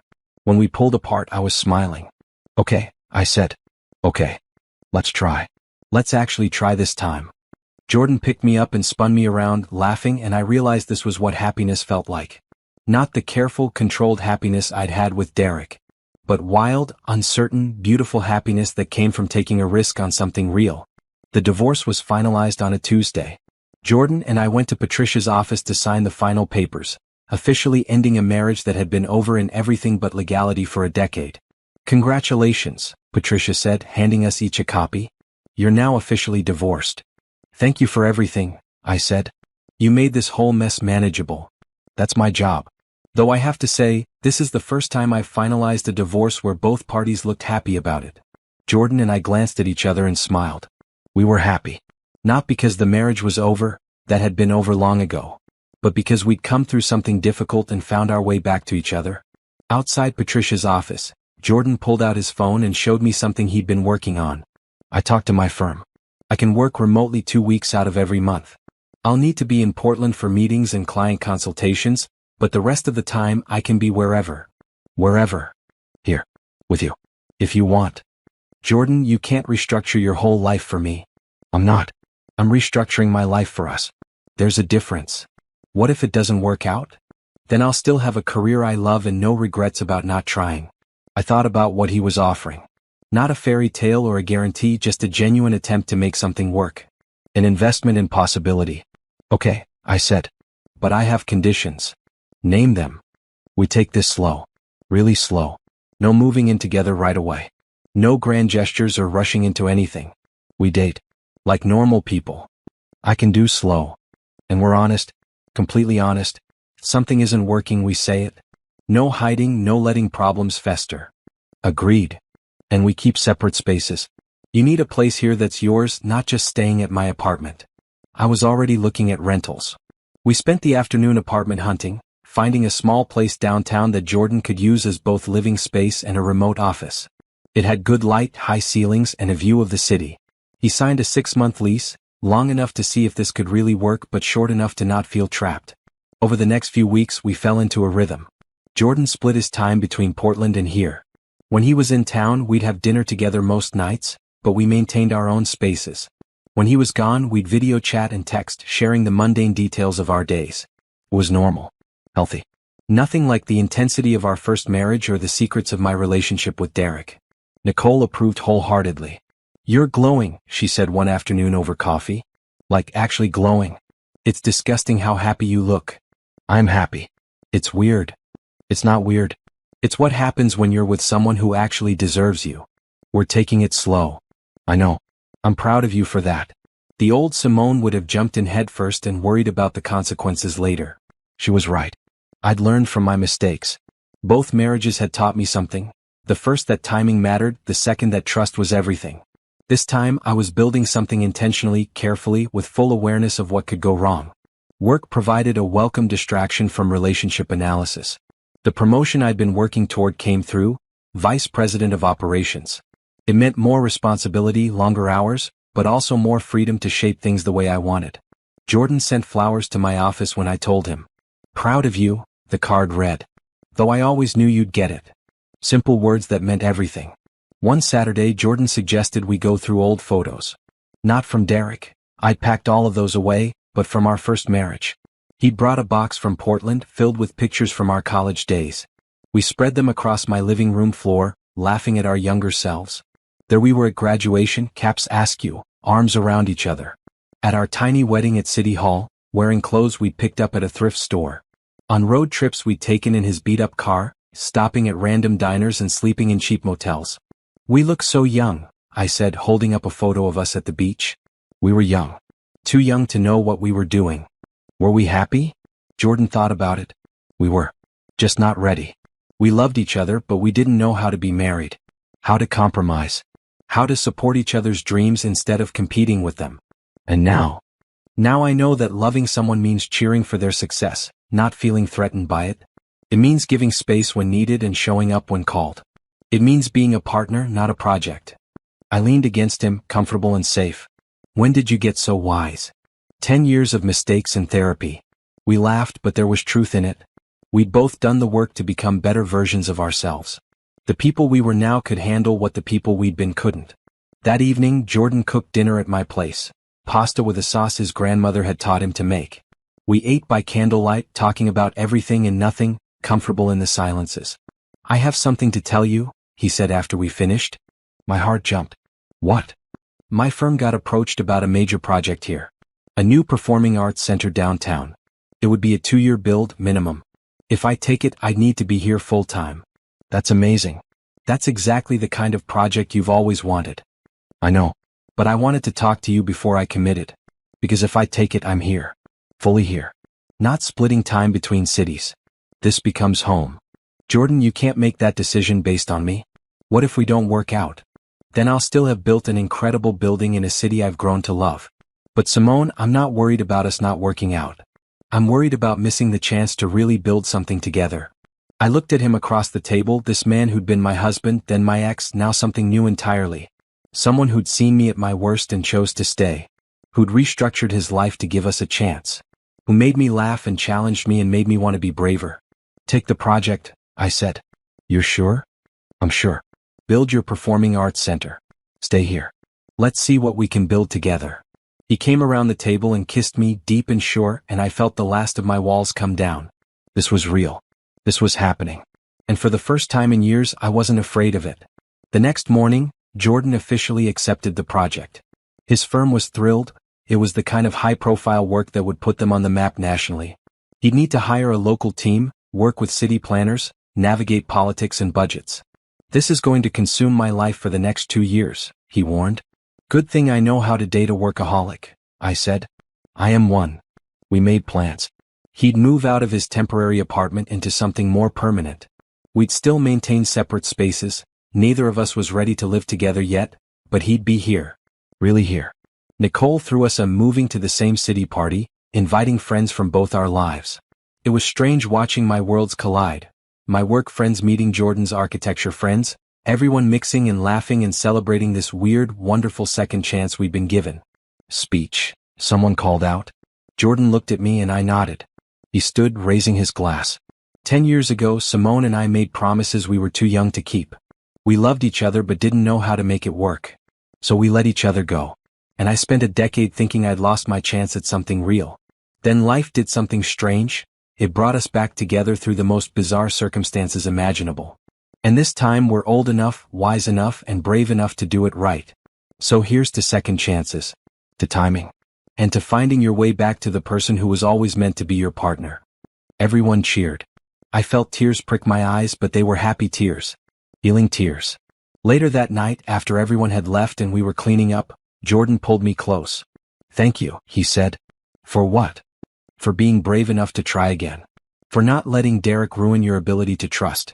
For giving us a real shot. Thank you for coming back. For helping me through all of this. For reminding me who I was before I tried to shrink myself to fit someone else's idea of who I should be. You never have to shrink with me. I love you exactly as you are. Ambitious and driven and too stubborn for your own good sometimes. All of it. I love you too." The words came easier than I expected. Because they were true. I did love him. Not the way I'd loved Derek, carefully trying to prove myself worthy. But fully, confidently, knowing that this love was built on friendship and respect and genuine partnership. We stood in my apartment, surrounded by empty cups and leftover food, and kissed like we were sealing a promise. A promise to show up, to be honest, to work through the hard parts together. A promise to finally get it right. 3 months later, I walked into my house, the house that was finally, completely mine, and felt peace. Jordan and I had spent weekends transforming it. We'd painted the walls in colors I loved. Rearranged furniture. Removed every trace of Derek until the space felt new. I decided not to sell it after all. This house represented something I'd built on my own. Letting Derek drive me out of it would have been giving him power he didn't deserve. Instead, I'd made it mine completely. Jordan had found a condo downtown, close to the construction site for his performing arts center. We spent most nights together but maintained our separate spaces. It was working. We were working. Then, on a Tuesday morning, Patricia called. "Derek's filed a lawsuit." "What?" "He can't. We settled everything. Not against you. Against Jordan." My stomach dropped. "What kind of lawsuit?"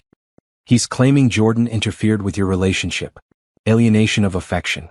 It's a long shot, but he's filed in a state where these suits are still technically possible." "That's insane." "It's desperate, but we have to respond. Which means Jordan needs a lawyer."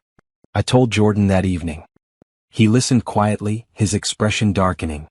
"He won't stop," Jordan said. "He just won't stop. Patricia says the case has no merit. That it'll get thrown out. That's not the point. The point is he's trying to punish us. Punish me for being with you. So what do? We fight it. And we end this once and for all." Jordan hired a lawyer, a fierce woman named Rachel who specialized in dismissing frivolous lawsuits. She reviewed the case and laughed.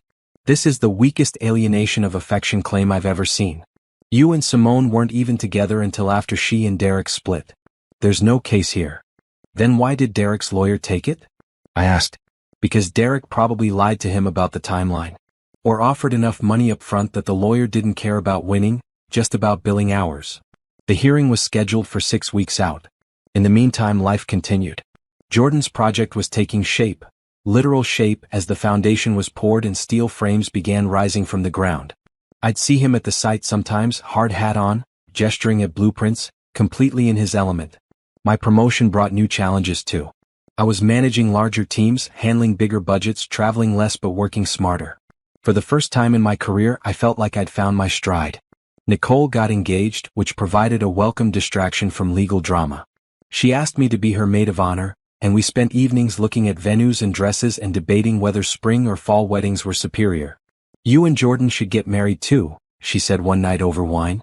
"We've already been married. It didn't work out. That was different. You're different now. We're also dating. You know, that thing people do before marriage? But you already know each other. You already know you work well together. We also know we work well apart. Maybe that's enough."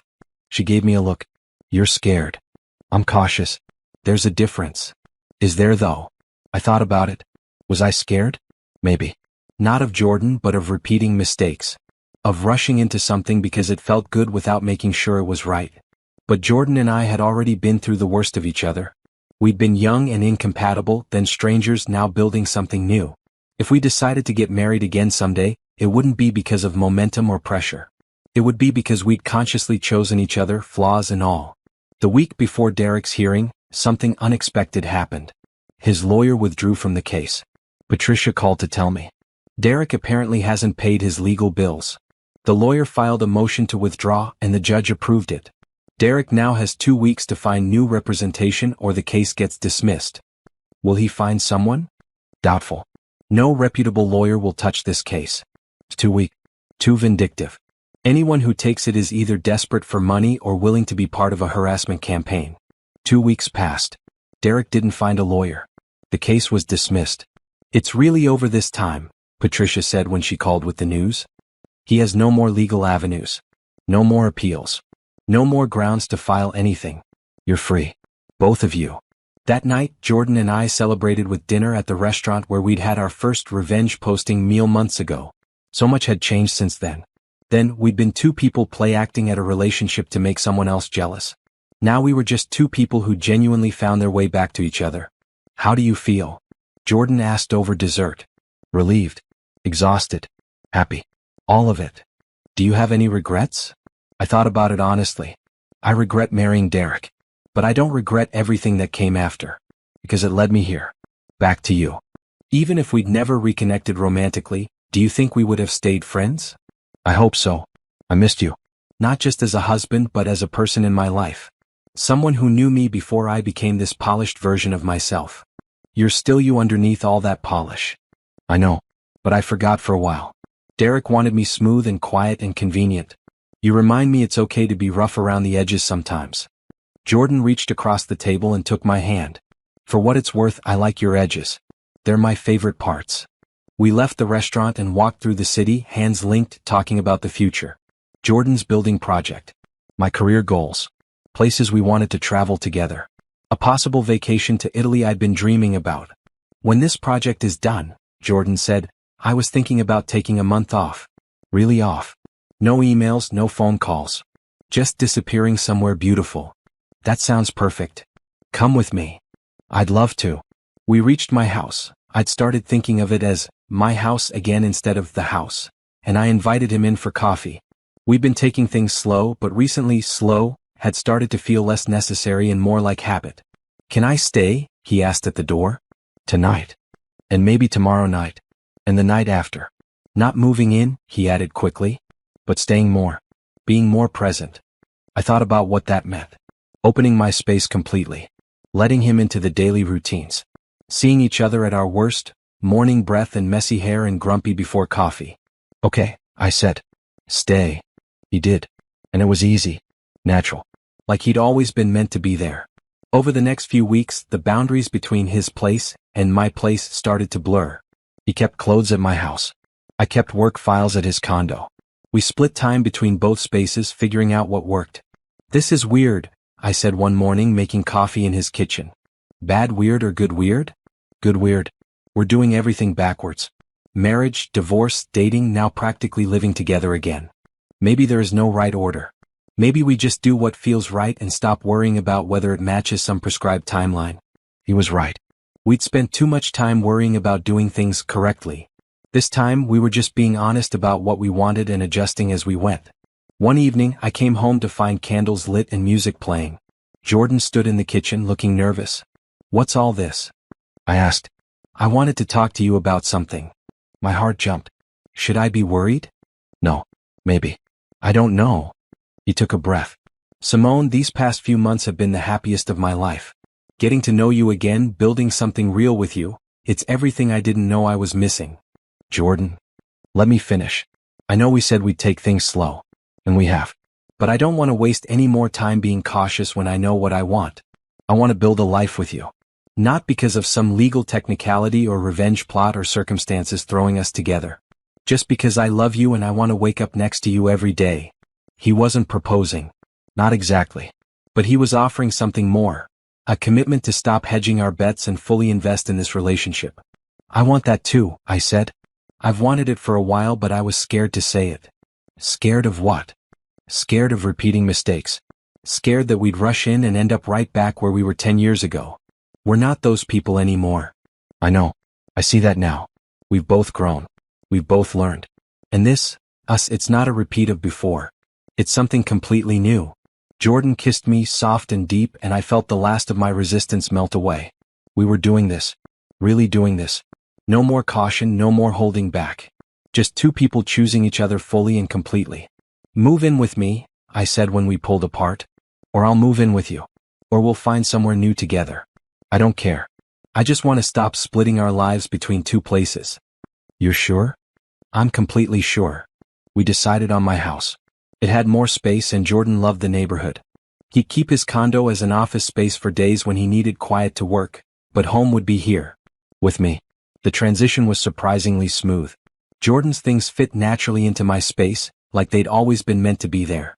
We painted his old home office together, turning it into a shared workspace. We hung art we'd picked out together. We planted a garden in the backyard. We built a home. Not a house that belonged to one person or another, but a home that was ours. Together. Spring arrived with color and warmth, transforming the city. Jordan's Performing Arts Center was taking shape, the building now recognizable as something beautiful and functional. He'd brought me to the site dozens of times, explaining each decision, each detail, his passion evident in every word. This is what you were meant to do, I told him one evening as we stood looking at the progress. Building things. Creating something that will outlast you. That will bring joy to people you'll never meet. That's legacy. He pulled me close. You're my legacy too. Everything I do is better because you're part of it. We'd been living together for 3 months and it worked perfectly. Better than our first marriage, better than I dared hope. We'd figured out rhythms and routines. He'd learned that I needed quiet in the mornings. I'd learned that he needed to talk through problems out loud. We'd both learned that going to bed angry was stupid, that communication mattered more than being right, and that sometimes the best solution was ordering pizza and watching bad movies until everything felt manageable again. Nicole's wedding was coming up fast. She'd chosen a garden venue, spring flowers everywhere, the whole thing romantic and joyful. I'd helped with planning, grateful for the distraction and the celebration of love that actually worked. You're next, she said during a dress fitting. We're not engaged. But you will be. I can see it. Jordan looks at you like you're his whole world. We're happy as we are. Even happier with a ring though. I laughed, but her words stayed with me. Marriage had burned me twice. Once because we were too young, once because I'd chosen the wrong person. Was I brave enough to try a third time? Did I want to be? The week before Nicole's wedding, Jordan had to fly to Portland for a series of meetings with his firm's partners. He'd be gone 5 days, the longest we'd been apart since moving in together. I'll miss you, he said at the airport. It's 5 days.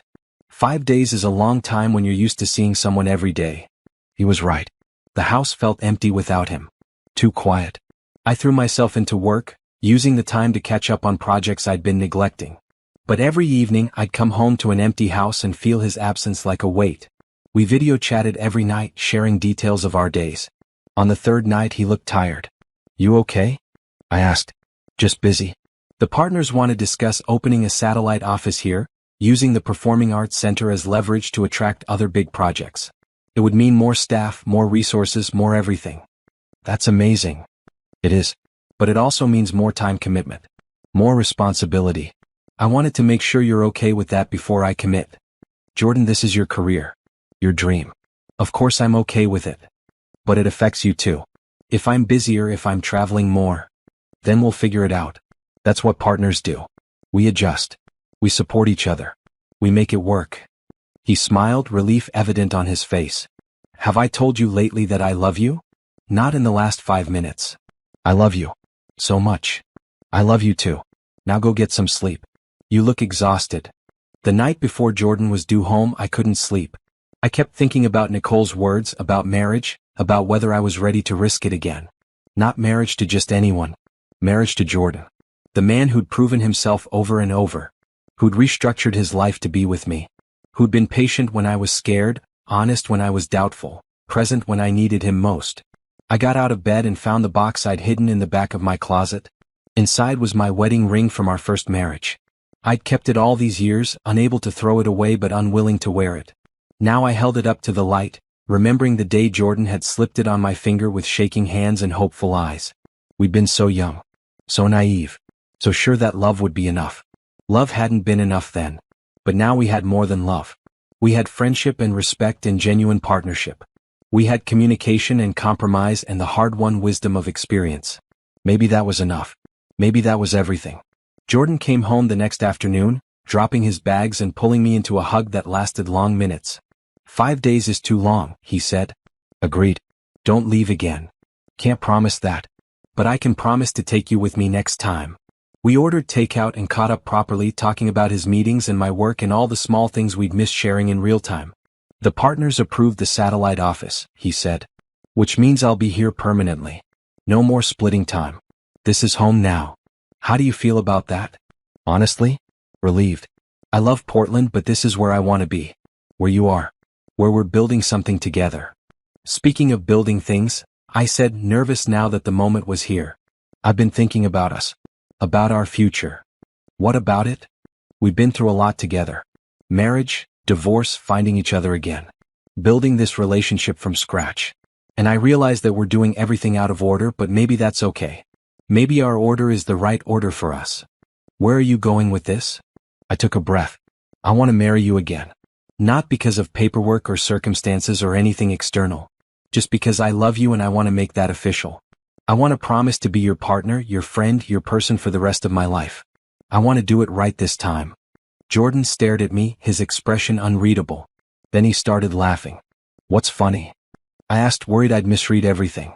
He stood up and went to his bag, pulling out a small box. I was going to propose to you tomorrow. I had this whole plan, dinner at that restaurant where we reconnected, candles, the works. You just stole my proposal. I did not propose. I just said I wanted to marry you. That's a proposal. No, a proposal involves a ring and getting on one knee and asking a question. Fine. He got down on one knee, right there in our living room, still holding the takeout box in one hand and the ring box in the other. Simone, will you marry me? Again. For real this time? I started crying and laughing at the same time. Yes. Obviously yes. He slipped the ring on my finger, a simple band with a small diamond, nothing like the elaborate ring Derek had given me. This one was perfect because it was from Jordan, because it represented a love that had survived and grown and become something beautiful. We kissed, surrounded by takeout containers and suitcases and the messy reality of our actual life together. It was perfect. Not magazine perfect or fairy tale perfect, just real and honest and ours. When? He asked. When what? When do you want to get married? Soon. Small. Just us and the people who matter. City Hall again? Actually, I was thinking the Botanical Gardens. Where we went that day after Derek showed up. Where you told me I deserved better. That's perfect. We set a date 2 months out, right after Nicole's wedding. No big production, no stress. Just a simple ceremony with our closest friends and family. Patricia agreed to officiate. She'd gotten certified online just for occasions like this. Nicole cried when I told her. I knew it. I called it. You did. You absolutely did. Her wedding was beautiful. I stood beside her as she married the love of her life, and I felt nothing but joy. No jealousy, no bitterness about my own failed marriage to Derek. Just happiness for my friend and excitement for my own future. At the reception, Jordan pulled me onto the dance floor. 2 months, he said. Nervous? Not even a little. You? Not anymore. I was scared for a long time. Scared of repeating mistakes. But I realize now that our first marriage wasn't a mistake. It was practice. We had to go through that to become people who could handle this. Very philosophical. Very true. Do you ever wonder what Derek's doing now? No. And I don't care. He's part of my past and I'm grateful for that. He taught me what I don't want. You teach me what I do want. And what's that? Partnership. Honesty. Someone who sees me completely and loves me anyway.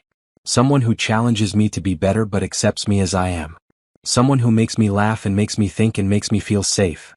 That's a pretty high bar. You clear it easily. We danced until late, celebrating Nicole and her husband, celebrating us, celebrating the strange and wonderful way life worked out. The next 2 months flew by in a blur of preparation. Not wedding preparation, that was simple enough. But life preparation. Jordan's satellite office was opening. My role at work was expanding again. We were both busier than ever, but we made it work. The morning of our wedding, I woke up feeling peaceful. No nerves, no doubts. Just certainty that this was right. Nicole came over to help me get ready. I'd chosen a simple cream dress, elegant but not fussy. Comfortable shoes. Minimal jewelry. You look beautiful, Nicole said. Happy beautiful. That's the best kind. At the Botanical Gardens, our small group gathered. My mom was there, thrilled to see me marrying Jordan again. His parents flew in, amused by the whole situation but supportive. Patricia stood at the front, official documents ready. And Jordan. Jordan stood waiting for me in a suit that made him look unfairly handsome, his eyes bright with emotion. I walked toward him without hesitation. No doubts, no fears. Just forward motion toward the life we'd chosen together. Patricia's ceremony was short and sweet. She talked about second chances and growth and the courage it takes to try again. She talked about how love isn't always enough, but love combined with respect and communication and genuine partnership could move mountains. Do you, Jordan, take Simone to be your wife? Again? I do. Forever this time. And do you, Simone, take Jordan to be your husband? For real this time? I do. Completely. We exchanged rings. Mine from earlier, his a matching band I'd chosen. When Patricia pronounced us married, Jordan kissed me like he'd been waiting his whole life for this moment. Maybe he had been.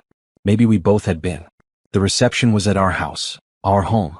We'd transformed the backyard with lights and flowers and a long table for dinner. It was intimate and warm, everyone we loved in one space. During toasts, Patricia stood up. I've worked on a lot of divorce cases, but this is the first time I've watched a divorce turn into a wedding. Simone and Jordan, you two are proof that timing matters, growth matters, and sometimes the right person comes into your life twice. Once to teach you what you need to learn and once to give you what you deserve. Congratulations on getting it right this time. Everyone cheered. Jordan pulled me close and I felt complete in a way I never had before. Not because I needed him to be whole, but because choosing him made me more fully myself. Later that night, after everyone had left and we were cleaning up, Jordan said, "No regrets." Not one. You. Just that I wasted 10 years we could have been together. We needed those 10 years. To grow up. To become people who could handle this. True. But I still missed you. I missed you too. But we found our way back. That's what matters. We stood in our backyard, under the lights we'd hung together, in the home we'd built together, and I realized this was what happiness looked like. Not perfect or easy or without challenges. Just real and honest and worth fighting for. My phone buzzed with a text from an unknown number. I almost didn't look, but curiosity won. I heard you got married again. I hope you're happy. Truly. Derek. I showed Jordan. He raised an eyebrow. You going to respond? No. But I am happy. He got that part right. I deleted the message and turned off my phone. Derek was the past. Jordan was the present and the future. And I was exactly where I was meant to be. We went inside, turning off lights as we went. Tomorrow we'd leave for Italy, the trip I'd been dreaming about for years. 2 weeks of art and food and exploring together. Then we'd come home and get back to real life. Work and projects and the beautiful mundane routines of building a life together. But tonight, we were just two people who'd found their way back to each other against impossible odds. Who'd turned a bizarre legal mix-up into a second chance at love. Who'd learned that sometimes the best revenge isn't revenge at all. It's building something so beautiful that the past doesn't matter anymore. Ready for forever? Jordan asked at our bedroom door. With you? Absolutely. And I meant it. Every word.